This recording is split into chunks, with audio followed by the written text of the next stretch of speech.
बिस्मिल्लाहिर्रहमानिर्रहीम। अस्सलामुअलैकुम। Info TV में आपको खुशामदीद कहते हैं। आज 14 मई 2022 रोज़ हफ्ता 13 शवाल बमताबी 1443 हिजरी सऊदी अरब की ताज़ा तरीन खबरों के साथ मैं हूँ वसीम। अगर आप भी सऊदी अरब के अगर मुल्की हैं तो आपके लिए इन्फो टीवी चैनल को सब्सक्राइब करना बनता है। हम लाते हैं आपके लिए सऊदी अरब भर की ऑथेंटिक खबरें। आज के न्यूज़ बुलेटिन में भी बहुत सी अहम अपडेट्स लेकर आपकी खिदमत में हाजिर हुए हैं, तो वीडियो को मुकम्मल देखिएगा। शुरू करते हैं पहली खबर के साथ। यूएई के सदर शेख खलीफा बिन जायद अल नहयान इंतकाल करके। मुत्तहिदा अरब अमारात के सदर शेख खलीफा बिन जायद अल नहयान जुमे को इंतकाल करके यूएई की वजारत बराए सदारती अमूर ने शेख खलीफा बिन जायद अल नहयान के इंतकाल पर कौमी सोग का ऐलान किया है। अमाराती न्यूज़ एजेंसी के मुताबिक सदारती अमूर की वजारत ने शेख खलीफा बिन जायद अल नहयान के इंतकाल पर 40 दिन के सरकारी सोग का ऐलान किया है। उनके इंतकाल पर यूएई में तमाम वजारतों, सरकारी और प्राइवेट इदारों और स्कूलों में 13 मई से 3 रोज़ तक छुट्टी रहेगी। अमाराती सदर ने 2 नवंबर 2004 को यूएई के दूसरे सदर की हैसियत से ओहदा संभाला और अबूधाबी के 16वें हुक्मरान के तौर पर अपने वालिद शेख जायद बिन सुल्तान अल नहयान की जगह संभाली थी। वो 7 सितंबर 1948 को अलैन शहर में पैदा हुए थे और अपने भाइयों में सबसे बड़े थे। वज़ारत दाखिला की हदायत पर गदागरी के इंसदाद की मुहिम तेज़ कर दी गई। सऊदी महकमा अमन के अहलकार सऊदी अरब के मुख्तलिफ इलाकों में भीख मांगने वालों को पकड़ने की मुहिम जारी रखे हुए हैं। वज़ारत दाखिला की हदायत पर गदागरी के इंसदाद की मुहिम तेज़ कर दी गई। आजल वेबसाइट के मुताबिक महकमा अमन ने मुकामी शहरियों और मुकीम गैर मुल्कियों से कहा है कि अगर मक्का मुकरमा और रियाद रीजन में उन्हें कहीं भी गदागर नजर आए तो रब्ता करके इत्तला दें। महकमा अमन ने बयान में कहा कि एहतियात के सरकारी प्लेटफॉर्म सऊदी अरब में मौजूद हैं। ज़रूरतमंदों तक एहतियात की तरसील को यकीनी बनाने के लिए सरकारी एहतियात प्लेटफॉर्म से रजू किया जाए। याद रहे कि भीख मांगने का पेशा अपनाने, मांगने पर भीख आमादा करने या भीख मांगने वालों की मदद करने पर 6 माह तक कैद या 50,000 रियाल तक के जुर्माने की सज़ा मुकर्रर है। दोनों में से एक सज़ा भी दी जा सकती है। गदागरी का पेशा अपनाने या गदागरों से भीख मंगवाने पर 1 साल की कैद या 1 लाख रियाल तक के जुर्माने की सज़ा हो सकती है। दोनों में से किसी एक सज़ा पर इत्तफाक किया जा सकता है। अगर कोई गैर मुल्की गदागरी में मुलव्विस पाया जाएगा तो उसे कैद की सज़ा मुकम्मल करने के बाद डिपोर्ट कर दिया जाएगा। इसके अलावा इसे ब्लैक लिस्ट भी किया जाएगा। हज या उम्रे पर आ सकेगा। अगर गैर मुल्की सऊदी खतून का शौहर या सऊदी शहरी की बीवी या उनमें से किसी की औलाद होगी तो उसे सऊदी अरब से डिपोर्ट नहीं किया जाएगा। दमाम में झगड़े की वीडियो वायरल होगी, 3 सऊदी गिरफ्तार। सऊदी अरब में मशरक़ी रीजन के शहर दमाम की पुलिस ने जुमे को झगड़े में मुलव्विस 3 सऊदी शहरियों को गिरफ्तार कर लिया है। झगड़े की वीडियो सोशल मीडिया पर वायरल थी। आदिल वेबसाइट के मुताबिक दमाम पुलिस ने बयान में कहा, तीनों सऊदियों को कानूनी कार्रवाई के बाद पब्लिक प्रोसिक्यूशन के हवाले कर दिया गया है। पब्लिक प्रोसिक्यूशन मुल्ज़मान के खिलाफ फौजदारी केस अदालत में पेश करेगी, जहाँ मुकदमे की समाअत के बाद कानून हाथ में लेने वाले शहरियों के खिलाफ मुकर्रर सज़ा सुनाई जाएगी। नई गाड़ियों की डिलीवरी में तख़ीर पर वज़ारत तजारत के इक़दाम। सऊदी वज़ारत तजारत ने कहा कि उसने कस्टमर को नई गाड़ियां हवाले करने में देर करने के मसाइल हल करने के लिए फ़ौरी इक़दाम करते हुए 10 ज़वाबित मुकर्रर कर दिए हैं। अखबार 24 के मुताबिक वज़ारत तजारत ने गाड़ियों की कंपनियों के साथ रब्ता करके सऊदी अरब में ज़्यादा तलब की जाने वाली गाड़ियों की तादाद सऊदी अरब के हवाले करने का रब्ता किया है। गाड़ियों के डीलर से कहा गया है कि वह शोरूम और एजेंसियों के मुकाबले में आम कस्टमर को गाड़ियाँ तरजीही बुनियादों पर फ्राहम करें। जो गाड़ियाँ ज़्यादा तलब की जा रही हैं उनकी फ्राहमी में इस असूल को सामने रखा जाए। शोरूम और डिस्ट्रीब्यूटर की निगरानी होगी ताकि गाड़ियों के सौदे में ग्राहकों को किसी तरह का नुकसान ना पहुंचे, कीमतें ना बढ़ाई जाएं। खिलाफवर्जी पर उनके खिलाफ कानूनी कार्रवाई होगी।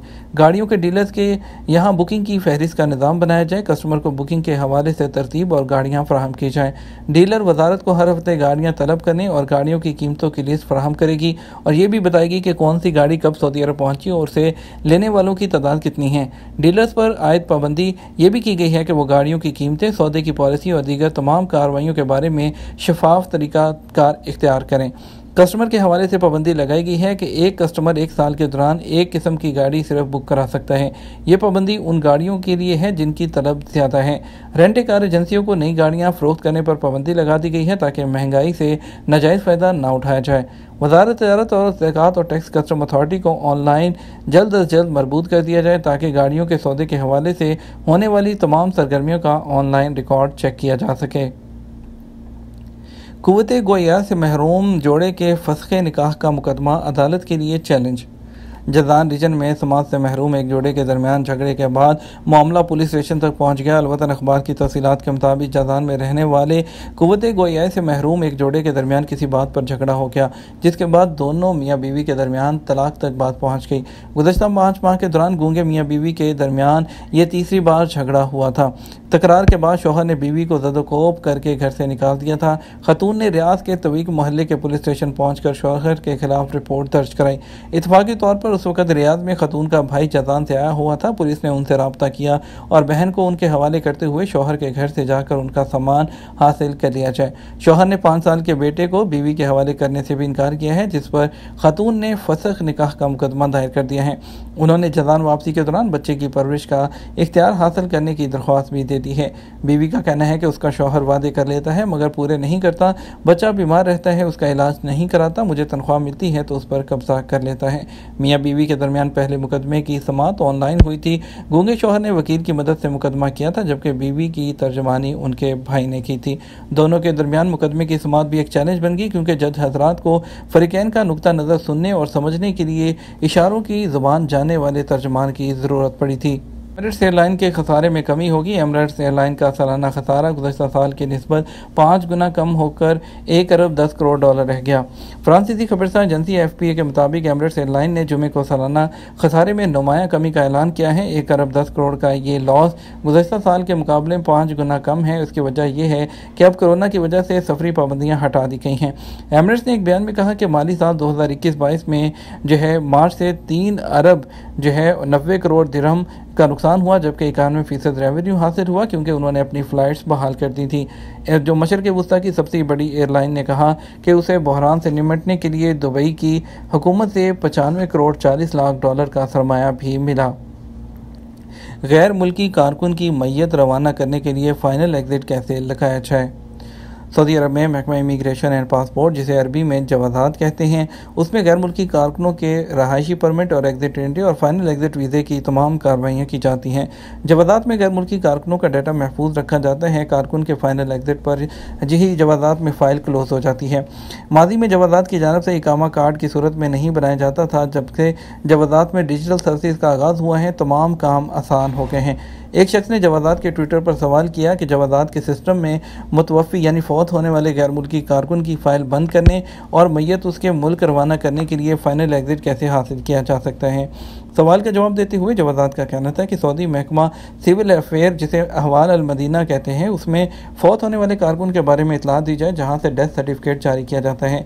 डेथ सर्टिफिकेट जारी कराने के लिए पुलिस रिपोर्ट का होना ज़रूरी है, जिसके बाद मुतवफ़ी कारकुन के लवाहकीन की जानब से जारी किए जाने वाला वैलिड NOC, जिसे कारकुन के सफारत खाने और गवर्नरेट ऑफिस की जानब से मंजूर किया गया हो, उसके साथ जवाज़ात के दफ्तर में कफ़ील के ज़रिए जमा कराया जाए।